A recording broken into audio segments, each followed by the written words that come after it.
There's a thing that happens when you're very good at something for a long time. You stop thinking about the how. The movements become automatic. The decisions arrive before you've consciously made them, and the game flows through you rather than from you. Most people experience this as mastery. Zinedine Zidane experienced it as something he needed to protect, because he'd once watched someone try to take it apart. So when he became a coach, he brought that same instinct with him. Not a system, not a method, a feeling about how things should move. And for a while, that was enough. Then Pep Guardiola arrived at Manchester City and started watching him. Not his matches, him. The way he stood on the touchline, when he looked at his notes and when he didn't. How his body changed in the final 15 minutes of a close game. Guardiola's staff built what they privately called a file on Zidane. Hundreds of pages, months of observation, a forensic attempt to understand not how Zidane coached, but how Zidane thought. Zidane, when he found out, didn't build a file back. He asked one question instead. What does a man who needs to control everything do when he can't? To understand what happened between these two men, you have to understand what each of them believed about football at the deepest level. Guardiola believed that the game was a problem to be solved. Not any single game, the game itself. Every match was a set of equations waiting to be balanced, a logic puzzle with a correct answer that sufficient preparation could reveal. His training sessions were rehearsals. His tactical documents were dense, precise, and exhaustive. He prepared for weather conditions, referee tendencies, player fatigue curves. His opponents weren't just teams, they were systems to be decoded. Zidane believed something almost opposite. That football, at its highest level, was not a problem, but a conversation. That the best moments, the ones that actually decided matches, couldn't be scripted, because they required two things to be true simultaneously. Enough structure to create the conditions, and enough freedom to let something unexpected happen inside them. His training sessions changed daily. His tactical discussions circled back on themselves. His players were given instructions that felt like permissions. Neither man had arrived at these beliefs through theory. Both had played the game at the highest level and carried those years in their bodies. They just felt different things when they remembered it. Their first direct encounter as coaches was El Clásico at the Bernabeu, December 2017. A 0-0 draw. The scoreline made it look unremarkable. It was not unremarkable. Guardiola had prepared for 3 months. His match plan ran to dozens of pages, accounting for every Madrid formation he'd observed across the season, every pressing trigger, every defensive transition. Barcelona arrived knowing exactly where they were supposed to be at every moment. The preparation was, by any normal standard, extraordinary. Zidane arrived with something closer to a single intention: make the match impossible to prepare for. Madrid's shape shifted mid-game without apparent signal. Players appeared in positions they hadn't occupied all season. Attacks materialized from sequences that had no logical precursor. From the sideline, you could watch Guardiola's staff working through their notes and finding nothing that matched what was happening on the pitch. His calculations weren't working, Busquets said afterward, because Zidane's team wasn't following any calculable pattern. That was the point. It wasn't chaos, it was the appearance of chaos, carefully maintained. Over the 18 months that followed, the rivalry deepened into something that both men would later describe as unlike anything else they'd experienced in football. Not because the stakes were higher. They'd both competed at the highest level for years, but because the opponent was thinking specifically about them. Not their team, them. Guardiola hired additional analysts to look for hidden structure in Madrid's apparent randomness. He began treating Zidane's press interviews as tactical documents, searching for clues embedded in his choice of words. His preparation became preparation about preparation, trying to anticipate not just what Madrid would do, but what Zidane was trying to make him think Madrid would do. Zidane, for his part, started deliberately seeding false information.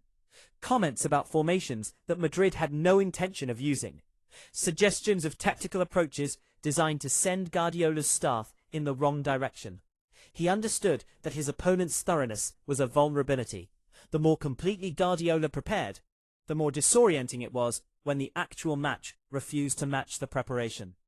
Both men were, in different ways, no longer just coaching football.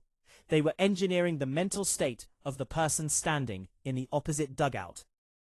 The intensity reached its peak in the Champions League quarter-final, April 2018. 2 legs, everything at stake. Guardiola's preparation was the most thorough of his career. Statistical modelling, chess consultants brought in for multi-move strategic thinking, near total focus for weeks. He later admitted he barely slept.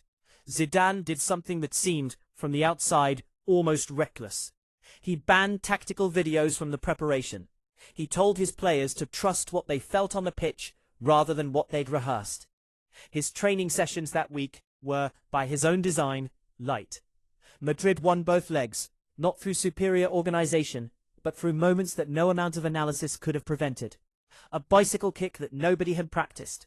A run that wasn't in any script. Defensive adjustments that came from players reading each other in real time. Beautiful, improvised, and from Guardiola's perspective, infuriating in their inscrutability. That night, I learned that some things can't be calculated, Guardiola said years later. It was a significant admission from a man who had built his entire career on the belief that the right calculation always existed.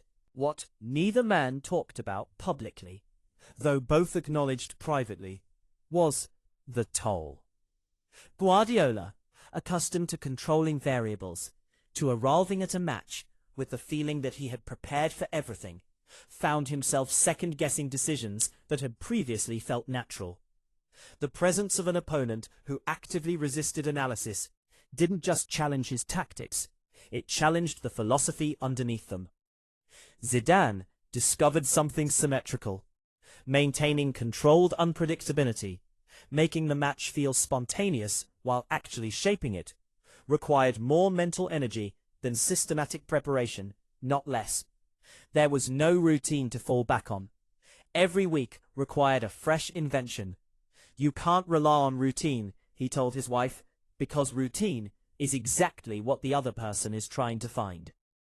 Sports psychologists would later identify what both men experienced as hypervigilance fatigue, the specific exhaustion of treating every small decision as a potential weapon.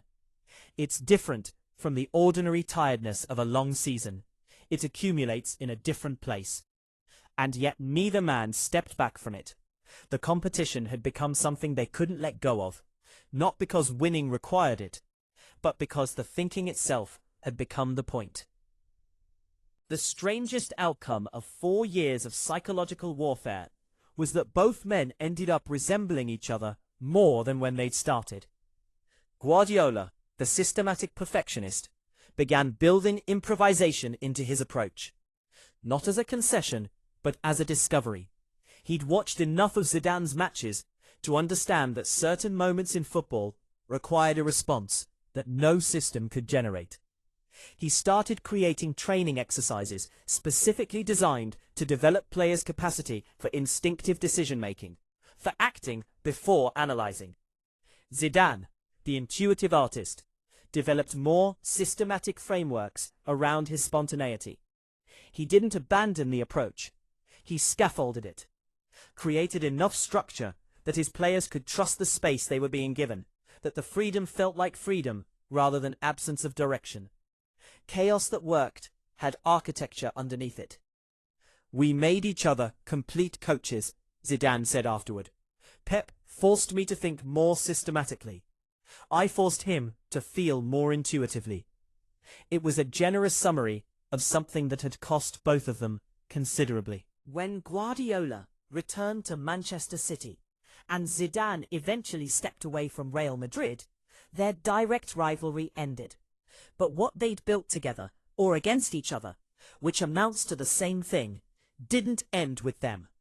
Coaches around the world started studying the rivalry, not just for tactical insights, but for something harder to name. The way these two men had treated their opponent's mind as part of the game. Tactical preparation began including psychological profiling. Training sessions started incorporating exercises in genuine unpredictability. The question, "What will they do?" was joined by a second question, "What do they think we'll do about it?" Football at its highest level has always required physical and technical excellence. What Zidane and Guardiola added, what they forced each other to add, was a more complete account of what happens in the space between two thinking people who refuse to stop. The laboratory they built is still running. Neither man was its only scientist. The experiments they ran on each other produced results that neither could have found alone, which is perhaps the most honest thing you can say about any real rivalry. Not that one person won, but that both became something they couldn't have become without the other.